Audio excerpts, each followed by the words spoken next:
Mere Conservatism.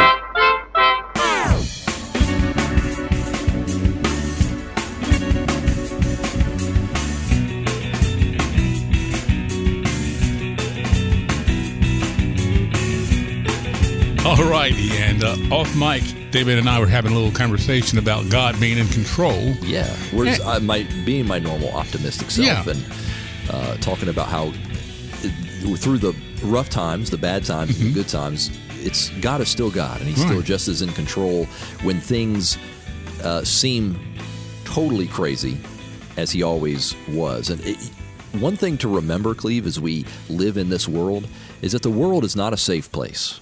No, and I think for sure. And I think that especially as Americans, sometimes we have been we think about how we grew up and the culture we have here, and we tend to unfortunately think that the world is a friendly place with a bright future.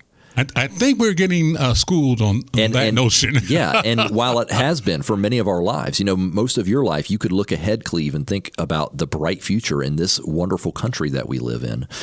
And by the way, David Perry and I'm Cleve Walker. Always forget to intro our program, and of course this is I thought you were going to say that you forget my name, which I do sometimes. At your age, I thought that is pretty likely. You mentioned the Cuban Missile Crisis a few minutes ago. You actually lived through that. Yes. And you went to sleep at night wondering if you would be vaporized in your sleep. We even had drills in schools about what to do in case things started blowing up around Get you. under your desk. Yeah. That's going to save you. That was the stupidest thing. But now, Cleve, we have kids going to sleep thinking they might develop a cough if they don't wear their masks. So it's just as bad now. Yeah, I think it's worse. And again, it's worse because it is more widespread. America is not the only nation dealing with this. And we're going to talk about that today on Mere Conservatism. So, folks, hold on to your hats. Are we going to talk about America's hat? David, that is why I missed you and why I sometimes don't. But having said that, former Director of National Intelligence John Ratcliffe was on Fox News recently, and he said that he, for one, expects quite a few more indictments to come from U.S. Attorney General John Durham's investigation. Because right now, the information is coming in alleging that lawyers from Hillary Clinton's presidential campaign were paid to infiltrate servers belonging to Trump Tower.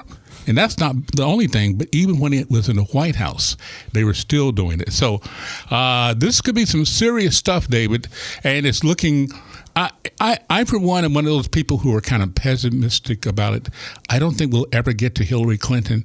I think that she was definitely involved in it, but there are too many layers. It'll never reach to her unless we can find a whistleblower. Yeah, of course she was involved in it, but somebody's gonna fall on their sword, or they're gonna suicide themselves way before it gets to her. My biggest problem with John Durham right now is, well, two things. One is his goatee. The guy that thing is like a Todd Helton 1998 goatee. It is kind of dated, yeah. Shave it or grow the beard, something like that. Also, the other thing I have an issue with is how long this has taken. Yeah. And that may not be his fault. The legal processes can take a long time, but this has taken so long. And it blows my mind, Cleve, how right Trump is on stuff. Yeah, about everything he said. In other words, everything ends up being all these crazy said. things he says, and we're like, oh, Trump, crazy thing after crazy thing coming out of his mouth. Well, it was true. He was spied on in the White House. This is what really gets me. This is even more than somebody bugging Trump Tower, which is bad enough. This is after he was inaugurated president, not even after he was elected. After he was inaugurated, they're still doing this. Right. This is as bad as you can get. And Trump even said himself, this is worse than Watergate. Stop talking about Watergate. Yeah. Watergate was nothing compared to this. Seriously, guys. Except the Watergate for the progressives has always been the bugaboo. But this is we can forget about Watergate. There has been so many scandals that are way worse than that since the Obama administration, not to mention this one, which is, I can't even wrap my brain around the audacity of these people to do this to a sitting president. And the Democrats have the nerve to talk about a guy in a horn hat almost overthrowing our democracy and undermining our democracy. Meanwhile, their superstar Hillary Clinton is doing this kind of thing. And like every other time when anything like a real true bombshell has come out that hurts the Democrats, the media are not touching this. I mean, if they do touch it, it's only with, it's just a bunch of smoke and mirrors, what we come to expect from the Republicans. So, again, the media itself shows how complicit they are in the Democrat Party. I mean, they literally are an arm of that party now. And so far, the only indictment we have is the guy who lied to the FBI saying that he wasn't working with the Hillary Clinton campaign, which he was. Right. So he's in trouble for that. But let's not get people for lying. Let's get them for wiretapping, for lack of a better term, I think the White House. To Durham's defense, I think this guy, from what I've seen of him, is one of those careful, methodical guys who, by the time he presents this thing, maybe it might be in the year 3000, but by the time he presents it, it is going to he's going to have all his T's crossed and I's dotted, and I think that's a good thing. The bad thing is the Democrats would have had leaks of what was going on if this was in their favor all throughout the presidential campaign. And, of course, in the presidential campaign, none of this stuff was allowed to be mentioned, wasn't even allowed to be known. And so, therefore, a lot of folks voted for Biden who would not otherwise have voted for. And let's remember, the FBI is involved in doing this knowing that the information was false, knowing that the information came. And that's the scary part, because it's a reminder again that our Justice Department and the CIA have enemy elements in there, because this doesn't work unless they go along with it. So that's scary to me. Okay, the Justice Department, the FBI, and the CIA, elements of that anyway, are complicit in what Hillary Clinton's campaign was trying to do to Donald Trump. They're running things, apparently. They think that they can, they have their enemies, including the president of the United States, and they'll do what they need to do to take them out. And that ain't right. We don't elect them. We elect the president. They are ruthless. And we want the president. The next Republican president that comes in is going to clean house. They're going to have to. Hopefully. They need to. Right. They need to. I mean, these guys need to be on the chopping block. That's why it has to be either DeSantis or perhaps Trump again, because whoever goes in there needs to have that attitude. Okay, we're starting over. All right, we're going to do our own great reset, and it starts with the elements in the federal government right now that apparently cannot be left in there. All right, Give, Send, Go. I don't know if you heard about that. I know about them. Oh, yeah. Well, they estimate that roughly half the millions of dollars in donation they collected to help the Freedom Convoy, it came from small donations made from right here in a good old USA, and that makes me kind of proud. Now, that confirmation, unfortunately, David, it comes after a hacker took over Give, Send, Go's site this past weekend and posted a purported list of 93,000 donors to the Freedom Convoy's cause, along with a manifesto condemning the Christian crowdfunding site and the Canadian truckers. That's kind of serious. And you know what the head of Canada, Trudeau. I was going to say Thoreau. He's the author. You were going to say Castro. No, it's same difference. It's Trudeau. Yeah, same difference. And we know that he's throwing a book at him. He's got emergency powers going on. David, the progressives in Canada are scared. Trudeau is scared, and this is, I mean, he's seriously trying to squash this thing. I don't think he's going to be able to do it. Canada has officially deteriorated into tyranny. Definitely. I don't take that word lightly. Right. Trudeau is acting like an absolute tyrant, and he needs to go. He needs to get himself out of there. He just needs to quit. He can't admit he's wrong. He can't admit he's wrong about these draconian mandates that he's putting on these people. And so instead, he's cracking down in frankly, a fascist way. He's doing this in a very dangerous way. It's not good. And if I was the president of the United States, if the United States was in a normal world, right, where we have any kind of moral authority or run the right way, I was thinking this to myself: should the United States say something about a Western nation on our border behaving the way that Trudeau's government is behaving? And I think so. I think that if I was the president of the United States, I would take action. You know what I would do? I thought about this. I wouldn't invade them. I'm glad to hear I'm not going to annex Canada. We don't want them. Okay. What I would do, though, is publicly condemn the government of Canada. Say this is tyrannical and this is not okay to do this. I would give them the diplomatic cold shoulder, meaning no more meetings. You're not invited to my house to play anymore, those kinds of things. And I would offer everybody affected by the tyrannical behavior in Canada asylum. I like that. Bring them over here. I hadn't thought about the last part, but the other two I have. You guys come over here. You can be Americans, or you can live here as asylum seekers, and because you're being tread upon by Trudeau. The thing about them seizing assets of people who donate to the truckers, or any organization that they decide is they just don't like. Right.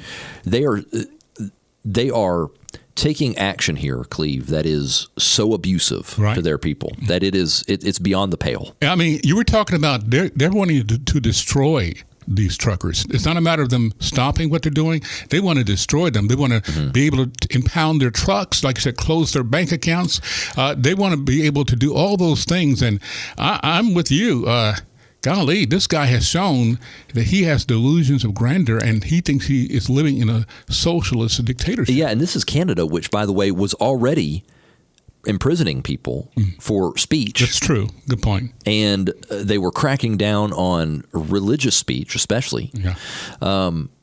They already had a lot of issues. This takes the next step when you are taking property from people with no due process, they even said, if your assets get freezed and taken, you have no recourse. Right. This is part of the emergency order. In other words, if I donate to an I could donate to Give, Send, Go for another cause. Right. But they might decide, well, these funds are fungible, and it could be used for these truckers, which we have declared as terrorists. So you're funding terrorism, so we're going to take your stuff. And by the way, you have no recourse, nothing legal. You can't sue. You can't take this to the court. You can't get your stuff back. Like I said, they're out to destroy them. And what it has done, though, I think it has actually solidified more support for this Canadian convoy. I really believe that. And for me, it's kind of shifted my opinion a little bit, David, because I was kind of hedging a little bit. I didn't want the Freedom Convoy to do something that would justify them being called, rioters or behaving in any way violent. It let me know that, hey, these people have to take a stand now. I mean, I don't think they can play. Again, I don't want this kind of thing is exactly why they're doing what they're doing. I don't want violence. I still don't want that. And I don't want them to do anything like that. But they had to take a stand, because if they had let things go without them taking a stand, they're going to be far worse off. We discussed last week, and we didn't discuss it a lot. This is a difficult question. At what point is action like this justified? Civil disobedience. This is civil disobedience and things like that. At what point is it justified? And that's a difficult question to answer. That's something you have to think a lot about before you participate in civil disobedience. Civil disobedience, by the way, something that you're pretty sure you're going to get arrested for. Right. That's typically how it works. So it's going to be, quote unquote, illegal activity, but it's going to be unjust laws that you're breaking. Right. This is the idea behind it. Okay. I think we're the recent actions of America's hat, I should say, Canada, prove that this action was necessary because their government it's gone way too far. They had to be called. This guy Trudeau, he's got to go. They gotta vote him out, or he needs to step down. It's totally out of line. It's not okay. And even their own version of the Liberal Law Association, the American Civil Liberties Union, the Canadian version of that is coming out against this, saying we think this is overreach. So anyway, I bring that up again just to underscore what we were talking about earlier. It's not just in the U.S. that the spirit of totalitarianism is moving in otherwise democratic societies. Yeah, but where we're seeing it, let me just touch on that. The Western nations is where we're seeing it that it is most disturbing. Yeah. Because Canada is ideally, you would think, more like us than they are like China. Mm-hmm. If you're gonna separate the nations, okay? Sure. Nations like Australia and England and Canada and even like Germany and places like that, they're more like the United States than they are like China. One would think. Because they're Western, quote-unquote, nations. If we're seeing this in Canada, Cleve, in our country, there are plenty of leftists that would have no qualms doing this exact same thing. You got it. I mean, and you, of course, they would love to do it. Australia, again, another example that it's really taken away the freedom and liberties of its citizens in a very draconian way. So here's an example, and I always want to leave with a good taste in our mouths about things. So people who are standing up to this kind of thing here and in other countries. Now, I don't know if you heard about what's happening in Finland, but a couple of members of the Finnish parliament, I can't even pronounce her name, and there's a Lutheran bishop whose name I'm not going to try to pronounce either, but they were in a courtroom this past Monday. They faced, David, up to 2 years in prison, and their crime expressing their religious views. It happened in a 2019 tweet where the lady in question, the parliament lady, questioned her church's sponsorship of an LGBTQ pride event. And that got her in hot water, especially when she posted a picture of Romans 1:24-27, which talks about, what the Bible has to say about what we call homosexuality. Anyway, during that trial, now get this, prosecutors read from the Bible, and they call them examples of bad speech. So this week, prosecutors stated that the Bible should not overrule Finnish law, and that the use of the word sin could be harmful. So long story short, these two individuals, if they're convicted of these charges, could end up going to jail. And what this gal said, and then I want to get your response to it, that was kind of interesting. She said she's grateful for the support and prayers that she's received from Christians around the world, but that now is the time for Christians to use their freedoms, to use their right and freedom to speech and religion, because the more we are silent about these issues, the narrower will be the space for that freedom or speech to be exercised. I like what you said, but these are a couple of heroes standing up. What do you say about this?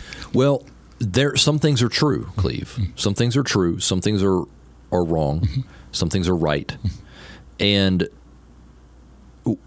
as Christians, we ought to be good citizens. Right. No doubt about that. But we have to stick with the truth and stick with what is right. It is important as Christians to not live by lies. Mm-hmm. And that means not participating in the lie. That means not participating when your church condones what God condemns. It's important to do that. You have to. Now, it doesn't mean you have to. It doesn't mean you have to get your soapbox and stand on the street corner and with a megaphone and do whatever. You don't have to do that. I mean, maybe you're called to do that, but you don't have to do that. But at the very least, you don't go over the cliff with everybody else. Well, I really appreciate the way you're putting that, and I think it further. I mean, when you don't speak, when Christians don't speak, when we don't stand, and again, we're not talking about in a rude, kind of boisterous way necessarily. We just talk about just standing and speaking respectfully what the Bible says. That silence is going to be used to further the evil in this world. Mm-hmm. And what this gal says now is the more we stay silent, the more we stay complacent, the more ground that they're going to encroach upon. And that's why cancel culture is here now, because they know this is true. If we can silence you, we got you.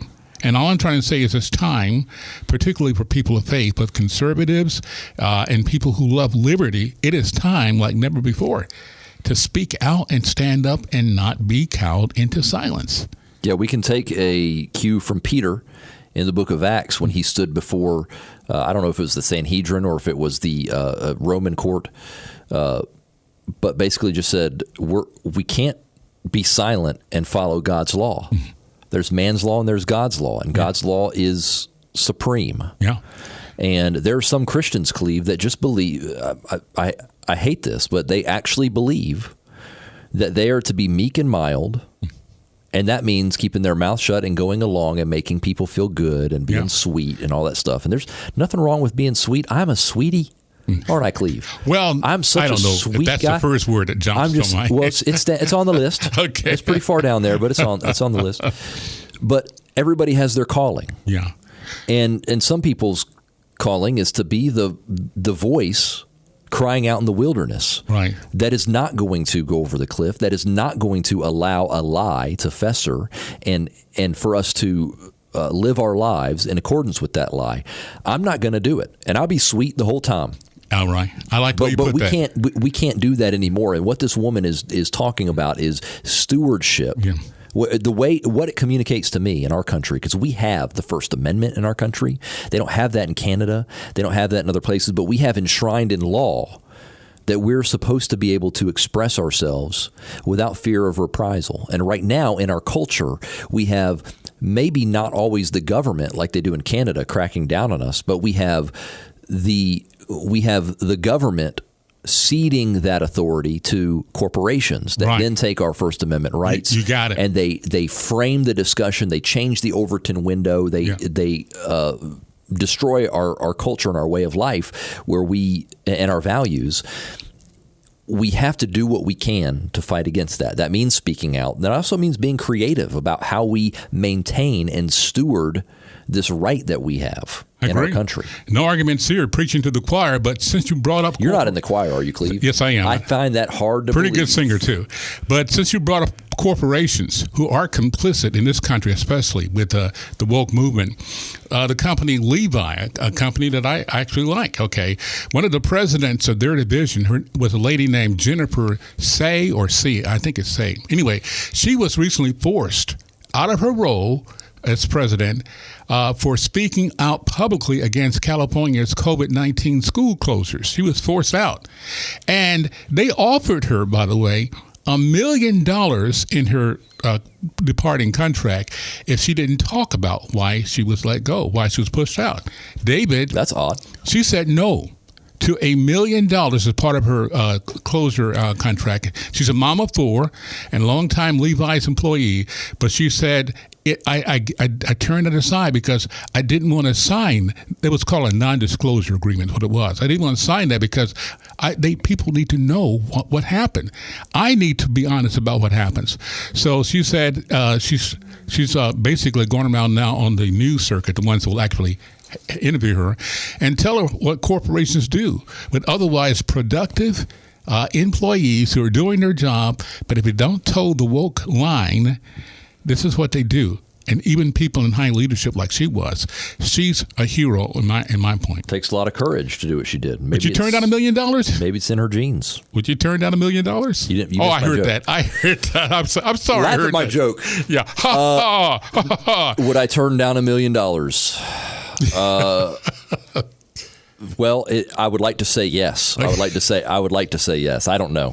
Well, depends on the day you get me, maybe. But that's why I actually believe you would. But that's why I believe that she's a hero. Yeah. Because she's saying, no, I am not going to toe the line. Even as I leave, even forsaking all this cash, I'm going to be true to my convictions. I don't know if she's a Christian or not, but she is the type of Americans we need.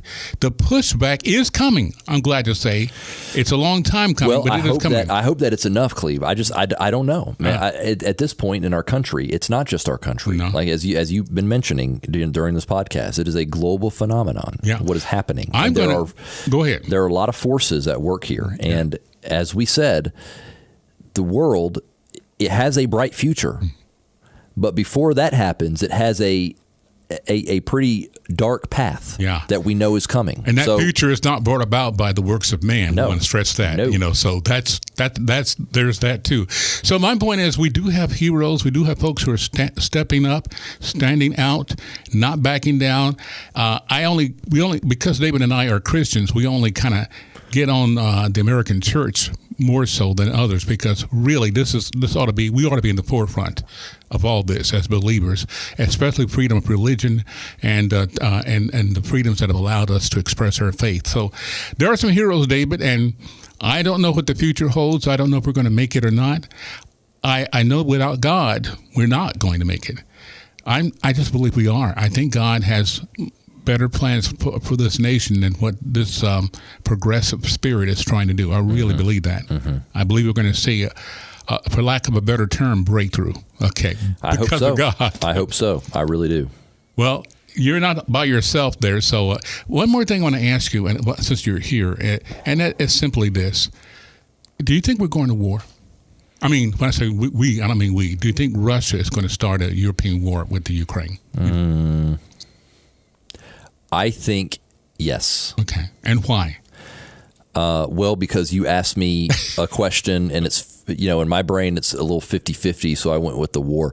No, I think that the chances are very good that sometime, maybe not in the next week or whatever, and maybe it's not as imminent as people think, but I do think that while Joe Biden is president, I think we're going to have several countries make moves. It's tragic. Yeah. And it's see, bad, you gave me the answer that I was hoping you would give, because for me, that is the answer. A Biden presidency has upset the stability of the entire world. And I would like to say, no, just wait. Just don't do it yet, Russia. Wait another few years. But I just don't think they're going to do that. No. I don't think they will, and I don't think China is going to either. I think we're going to have conflict. And Joe Biden is going to be seriously tested. Yeah. And I'm not optimistic about how he's going to respond. Weakness invites aggression. People need to realize this. When it comes to foreign policy, it's the Rosetta Stone. You got to know this. That weakness invites aggression. Thank you. And deterrence is a powerful thing, and it's easy to bash moving troops somewhere or having a big military and all that stuff because nothing happens. It's hard to prove a negative. People might think, well, nothing was going to happen anyway. Well, no. When you have a massive troop presence and you have great weapons and wonderful technology and you have the best military in the world and you show that you're capable, that actually keeps people from being aggressive. There are people that they're greedy for money, power, territory, etc. They want their country to be on top, and they will push us. They're looking for weakness, and they'll push on those weak spots. And I agree with you 100%. The reason I think that things are accelerating with China, with Russia, and North Korea, and Iran is because we have a Biden in the White House and not a Trump. David, they can hear this entire conversation again. Yeah, check it out on Apple Podcasts, and you can also find us on Facebook, Mere Conservatism, or on YouTube, MereCon Media. Check it out. And we believe it's not over with yet. And join us for another edition of Mere Conservatism.